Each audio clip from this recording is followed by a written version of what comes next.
और राजनीतिक दल का संबंध जो लोकतंत्र से है। जब हम लोग राजनीतिक दल के बारे में चर्चा करते हैं तो लोकतंत्र के बारे में भी थोड़ा डिस्कस कर लेना सहज ही स्वाभाविक है। एक प्रश्न उठता है कि लोकतंत्र और राजनीतिक दल या जहां पर लोकतांत्रिक नहीं है, गैर लोकतांत्रिक व्यवस्था है, उसके साथ राजनीतिक दल के क्या मायने हैं। तो राजनीतिक दल, सबसे पहला कि राजनीतिक दल क्या है, राजनीतिक दल कहां पर होता है और राजनीतिक दल के क्या काम है। राजनीतिक दल का सीधा सा कॉन्सेप्ट होता है एक राजनीतिक विचारधाराओं के आधार पर राजनीतिक लक्ष्यों को प्राप्त करने के लिए एक संगठन या एक ऑर्गेनाइजेशन, एक दल होता है। जब इतने सारे लोग हो जाते हैं तो उन सारे लोगों का जरूरत पूरा करने के लिए या उन सारे लोगों का जरूरत का प्रतिनिधित्व करने के लिए एक राजनीतिक दल की आवश्यकता होता है। राजनीतिक दल के बारे में, क्या राजनीतिक दल किसी देश में कितने राजनीतिक दल होना चाहिए, एक राजनीतिक दल होना चाहिए, दो राजनीतिक दल होना चाहिए, तीन राजनीतिक दल होना चाहिए या बहुत सारे राजनीतिक दल होना चाहिए, इसका जवाब भी कोई फुल एंड फाइनल नहीं होता है। राजनीतिक दल जो होता है वह किसी देश के भौगोलिक विस्तार कितना है उसके हिसाब से राजनीतिक दल का आयाम निर्धारित होता है। अर्थात वहां पर एक राजनीतिक दल की सरकार होगी या दो राजनीतिक दल की सरकार होगी या बहु राजनीतिक दल की सरकार होगी। इस प्रकार का निर्धारण देश की भौगोलिक जो क्षेत्र है वह उसका विस्तार और वह उसका निर्धारण करती है। इतना ही नहीं, किसी देश में राजनीतिक दलों का स्वरूप कैसा होगा, राजनीतिक दलों का विचार क्या होगा, यह सब भी बहुत सारे इन बातों पर निर्भर करता है कि उस देश का पारंपरिक विरासत क्या है, उस देश का ऐतिहासिक विरासत क्या है, सांस्कृतिक विरासत क्या है और किस प्रकार से उस देश का ऐतिहासिक सबक और किस प्रकार से धरोहर वे संजो कर रखे हैं, क्या उनका मूल्य है, उनकी संस्कृति क्या रही है और कुछ उनके सभ्यताओं का भी असर उस देश के राजनीतिक व्यवस्था पर या राजनीतिक दलों पर पड़ता है। जब राजनीतिक दल की बात करते हैं तो यह एक महत्वपूर्ण ही प्रश्न सवाल में आता है लोकतांत्रिक व्यवस्था। और लोकतांत्रिक व्यवस्था का जब बात करते हैं तो लोकतांत्रिक व्यवस्था के साथ ही तानाशाही व्यवस्था का भी बात कर लेना उचित होगा। एक सवाल होता है, क्या राजनीतिक दल केवल लोकतंत्र में ही होते हैं, क्या जहां तानाशाह का सरकार होता है वहां पर राजनीतिक दल नहीं होते हैं? तो ऐसा कोई बात नहीं है, चाहे वह राजनीतिक व्यवस्था हो। समानता क्या है कि आज 21वीं शताब्दी, आज हमारे विद्यार्थी के मनो मस्तिष्क में सीधे लोकतंत्र, डेमोक्रेसी का विचार ही कौंधता है। डेमोक्रेसी के इर्द गिर्द ही उनका चिंतन मनन चलता है। लेकिन हमें डेमोक्रेसी से भी हटकर हमें दूर दृष्टिकोण से भी हमें सोचना चाहिए और कई आयाम और कई एंगल से भी हमें सोचने समझने की जरूरत है, चाहे वह राजनीतिक व्यवस्था ही क्यों नहीं हो। जब हम लोकतांत्रिक व्यवस्था का अध्ययन करते हैं तो थोड़ा हमें तानाशाहियों के बारे में, जहां पर गैर लोकतांत्रिक व्यवस्था जिस देश में राष्ट्र में कायम है तो उसके बारे में भी सोचना चाहिए। तो जहां पर लोकतांत्रिक व्यवस्था नहीं है, मतलब गैर लोकतांत्रिक व्यवस्था है, वहां पर भी राजनीतिक दल हो सकते हैं। क्या राजनीतिक दलों का अस्तित्व अनिवार्य है? राज्यों में सामान्यतः जब लोगों के जीवन में विविधताएं आती हैं और विचारों का जहां मोबिलाइजेशन शुरू होता है और उस देश के एक बड़े वर्ग के बहुत सारे लोगों को मोबिलाइज जब किया जाता है, एक विशेष प्रकार के विचारधाराओं को दिया जाता है और विशेष प्रकार के विचारधाराओं का समर्थन उस देश के बहुत सारे ग्रुप के लोग करते हैं या उस दल के विचारधाराओं से जुड़ते हैं और उस दल का सपोर्ट करते हैं, उस दल को वोट देते हैं या उस दल का अस्तित्व सत्ता में आए, उस दल का पार्टी जीते चुनाव में, इस प्रकार के जब उस दल को पसंद करने वाले लोग जब यह चाहते हैं तो इस प्रकार के राजनीतिक दलों का अस्तित्व होता है और चुनाव में जीतकर आकर सत्ता पर रूढ़ होने के लिए भी बहुत सारे लोग, बहुत सारे नेता भी राजनीतिक दलों के माध्यम से यहां पर आते हैं। इसके साथ ही बहुत सारे लोग राजनीतिक दलों के माध्यम से खुद ही अपना प्रतिनिधित्व करने के लिए, प्रतिनिधित्व प्राप्त करने के लिए इस चुनावी सिस्टम में, इस दल का जो कुछ सिस्टम है उसमें आते हैं और वह चाहते हैं कि देश का सेवा करे। बहरहाल यह अलग वाली बात है कि विभिन्न प्रकार के लोगों का अलग अलग उद्देश्य होता है। कुछ लोग ऐसे होते हैं जो चाहते हैं कि चुनाव के माध्यम से, किसी दल के माध्यम से आकर देश का सेवा करे, लोगों का सेवा करे। वहीं पर कुछ लोग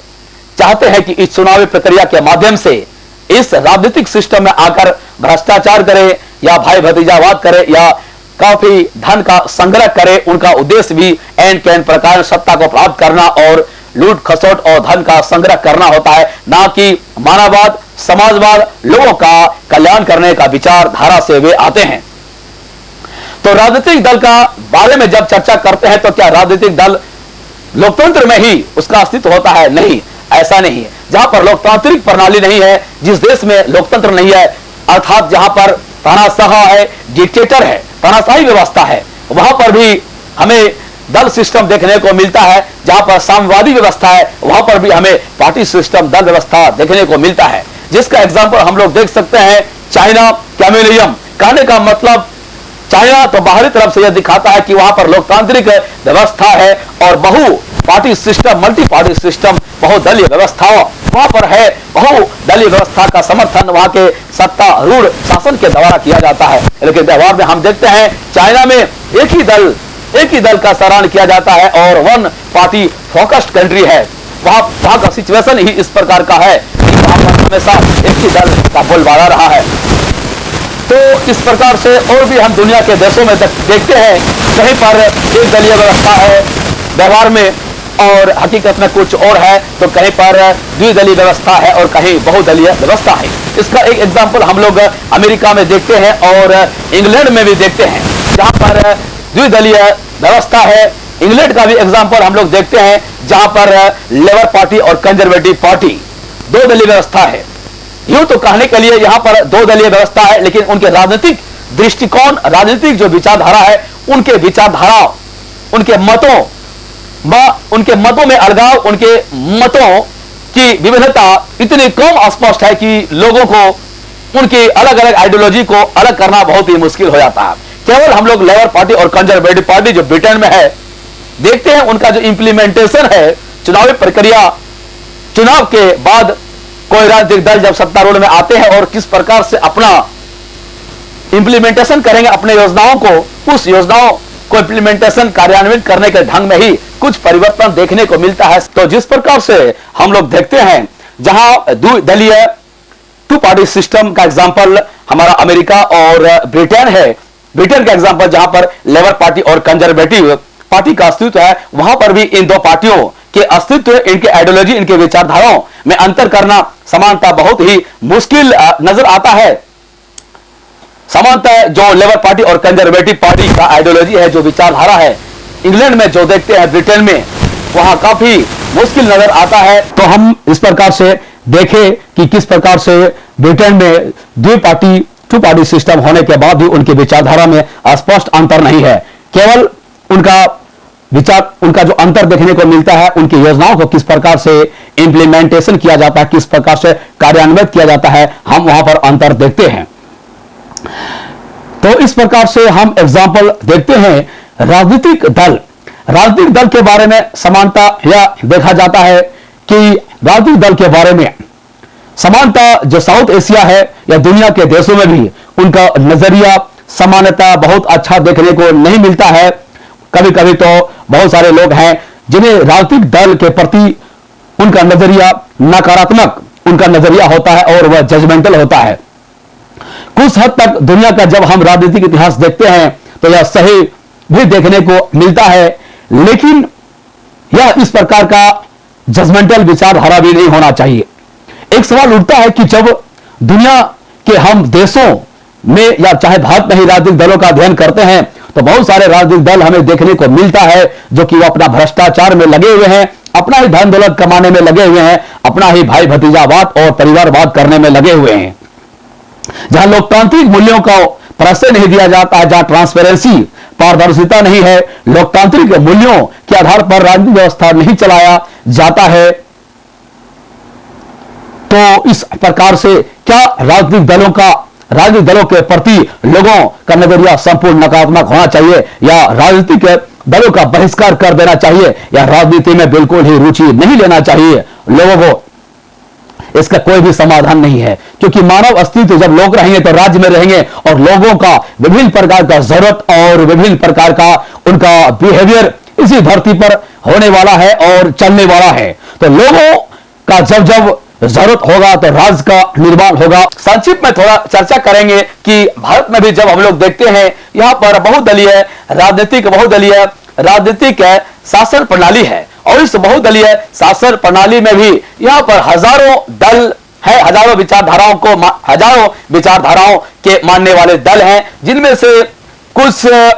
हमारे राष्ट्र स्तर के दल हैं। जब कोई दल अपने आप को प्रांतीय दलों की कैटेगरी में लाना चाहता है, प्रांतीय स्तर का मान्यता प्राप्त दल का श्रेणी प्राप्त करना चाहता है, तो election commission of India Bharat चुनाव आयोग के द्वारा जो क्राइटेरिया है कि वह राज्य में कम से कम राज्य का जो विधानसभा सीट है वहां पर सारे सीटों के जो कुल मत मिलते हैं, जो वोटिंग है, जो उन्हें मत प्राप्त होते हैं, उनका 6% 6% वोट उन्हें मिलना चाहिए, 2 सीटों पर विजयी होना चाहिए। और इसके साथ ही जो राष्ट्रीय स्तर का जो पार्टी है उनको भी कम से कम जो लोकसभा के जितने भी चुनाव होते हैं, कम से कम 6% वोट उन्हें हासिल होना चाहिए, पर उन्हें सफलता प्राप्त जीत हासिल होना चाहिए, तभी वह राष्ट्रीय दलों के संज्ञा राष्ट्रीय दलों का कैटेगरी में वो आते हैं। और इस प्रकार से भारतीय चुनाव आयोग है, इलेक्शन कमीशन ऑफ इंडिया, जो हमारा 2022 का रिपोर्ट है, इस प्रकार का 7 राष्ट्र स्तर का राजनीतिक दल है, जिसमें से ऑल इंडिया तृणमूल कांग्रेस एक दल है, इसके अलावा इंडियन नेशनल कांग्रेस, भारतीय राष्ट्रीय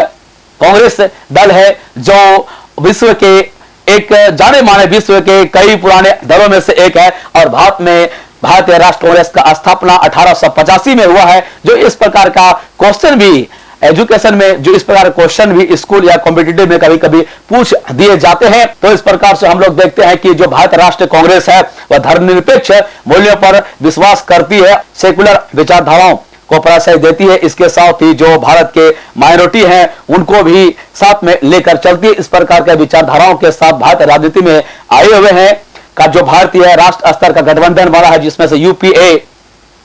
यूनाइटेड प्रोग्रेसिव अलायंस के साथ अपना गठबंधन बनाए हुए हैं, और इसके साथ बीजेपी भारतीय जनता पार्टी भी जो एनडीए नेशनल डेमोक्रेटिक अलायंस 2004 में आया, उसके साथ ही ये अपना योगदान भारतीय राजनीति में दे रही है। बीजेपी और बीजेपी के साथ ही CPIM Communist Party of India और सीपीआई, इस प्रकार के जो दल हैं, के साथ ही भारत के जो अल्पसंख्यक वर्ग है, कमजोर वर्ग है, मजदूर वर्ग है, इस प्रकार के दलों का सपोर्ट कर रही है। और सीपीआईएम सीपीआई जैसे दल, इसके साथ बीएसपी बहुजन समाजवादी पार्टी जिसका संस्थापक काशी राम है, और जो बीएसपी बहुजन समाजवादी पार्टी जो विशेष प्रकार के जो दलित पिछड़े और कमजोर मजदूर वर्ग जो है, अल्पसंख्यक वर्ग है, इनका प्रतिनिधित्व कर रहे हैं, और इनका भी राजनीतिक प्रकार काफी ज्यादा उत्तर प्रदेश में हम लोग देख रहे हैं, और काफी ज्यादा सफलता उत्तर प्रदेश में प्राप्त करने के साथ ही इनका प्रसार, ये पॉपुलरिटी उत्तर प्रदेश के साथ छत्तीसगढ़ पंजाब और इस प्रकार के राज्यों में हम देख रहे हैं काफी पॉपुलर है। और इसके साथ ही बहुत प्रकार के जो प्रांतीय पार्टियां हैं, राज्य स्तरीय पार्टियां हैं, और राष्ट्रीय स्तर के पार्टी के अलावा बहुत सारे ऐसे पार्टियां हैं जो प्रांतीय स्तर के पार्टी हैं, लेकिन ये अपना अस्तित्व राष्ट्र के स्तर पर भी रखते हैं, जिनका स्वरूप काफी विस्तृत है, काफी बृहद है, या जिनका प्रसार भारत के और भी विभिन्न राज्यों में है, जिसका एग्जाम्पल देख सकते हैं हम लोग आरजेडी जैसा पार्टी संगठन देख सकते हैं, और इसके अलावा भी बहुत सारे पार्टी हैं, और शिरोमणि दल पार्टी हो, शिवसेना पार्टी हो, और विभिन्न प्रकार के पार्टियां हैं। तो इन सारे पार्टियों के ऊपर डिस्कशन हम लोग जो है बहुत इस प्रकार का डिस्कशन जो हम लोग आगे करेंगे, तो हम लोग बहुत सारे क्वेश्चन, बहुत सारे डिस्कशन, डिबेट यहाँ पर रह गया राजनीतिक दल के बारे में, बहुत सारी चीजें और हम लोगों के साथ रह गया, बहुत सारे डिस्कशन हमें करना बाकी है इन राजनीतिक दलों का स्वरूप, पार्टी के स्वरूप के बारे में, और इस प्रकार के किस प्रकार से पार्टी में बहुत सारे भारत में राजनीतिक व्यवस्था में बहुत सारे भ्रष्टाचार है, और इस प्रकार से इफिशिएंट नहीं है जो रेड टेपिज्म है, ये काम देरी है, ट्रांसपेरेंसी नहीं है, पारदर्शिता नहीं है, बहुत सारे लोकतांत्रिक मूल्यों के खिलाफ हमारे भारत के पार्टी सिस्टम, राजनीतिक व्यवस्था चलता है। और किस प्रकार से हम राजनीतिक व्यवस्था में सुधार कर सकते हैं और राजनीतिक दलों को राजनीतिक दलों में सुधार करने के लिए बहुत प्रकार के सुधारवादी दृष्टिकोण, विचारधारा, इस पर हम लोग डिस्कस करना बाकी है और हम लोग डिस्कस करेंगे। तो दूसरे वीडियो में, इस वीडियो में इतना ही काफी ज्यादा समय हो चुका है। हम लोग नेक्स्ट वीडियो में लोकतंत्र और डेमोक्रेसी में डिस्कस करेंगे। चैनल को सब्सक्राइब नहीं किया है तो चैनल को सब्सक्राइब अवश्य करें और इस प्रकार के विभिन्न टॉपिक से रिलेटेड वीडियो आपको यहां आने वाले हैं। राजनीतिक शास्त्र, political science, constitution, Indian constitution और वर्ल्ड कॉन्स्टिट्यूशन, भारत का संविधान, विश्व के संविधान से जुड़े हुए विभिन्न तथ्य, विभिन्न प्रकार के जो आर्टिकल्स, अनुच्छेद है, इनसे संबंधित डिस्कशन और क्लैरिटी इसमें आने वाले हैं। और अर्थशास्त्र और सभी प्रकार के video, junior education, high school level के, इंटरमीडिएट, ग्रेजुएशन, एमए, कंपटीशन से संबंधित सभी प्रकार के वीडियो, डिस्कशन, बिजनेस से संबंधित वीडियो, आयुर्वेदा, स्वास्थ्य से संबंधित सभी प्रकार के video, English, international English, reasoning, mathematics, सभी प्रकार के वीडियो यहाँ पर आने वाले हैं। तो चैनल को सब्सक्राइब जरूर कर लें और चैनल के बारे में भी और भी विद्यार्थी जो आपके जो अगल बगल जो आसपास विद्यार्थी है, जो आपके घर में विद्यार्थी है, फ्री में एक international quality, national quality, standard quality का वीडियो प्राप्त करने के लिए, फ्री में ही पढ़ने के लिए और हमारे संस्था पीपल वेलफेयर फाउंडेशन से जुड़ने के लिए, हमारे एक स्टडी सेंटर से जुड़ने के लिए चैनल को सब्सक्राइब अवश्य करें और हमारे संपर्क में रहें। और आगे एजुकेशन से संबंधित किसी भी प्रकार का सपोर्ट चाहते हैं, किसी भी प्रकार का टॉपिक से संबंधित नॉलेज चाहते हैं और किसी भी टॉपिक को क्लियर करना चाहते हैं और किसी भी तरह के बिजनेस स्किल, किसी भी तरह का स्टडी स्किल स्पेशल कोर्स करना चाहते हैं, हमारे पीपल वेलफेयर फाउंडेशन से, एक स्टडी सेंटर से पीपल वेलफेयर फाउंडेशन को सपोर्ट करें, क्योंकि पीपल वेलफेयर फाउंडेशन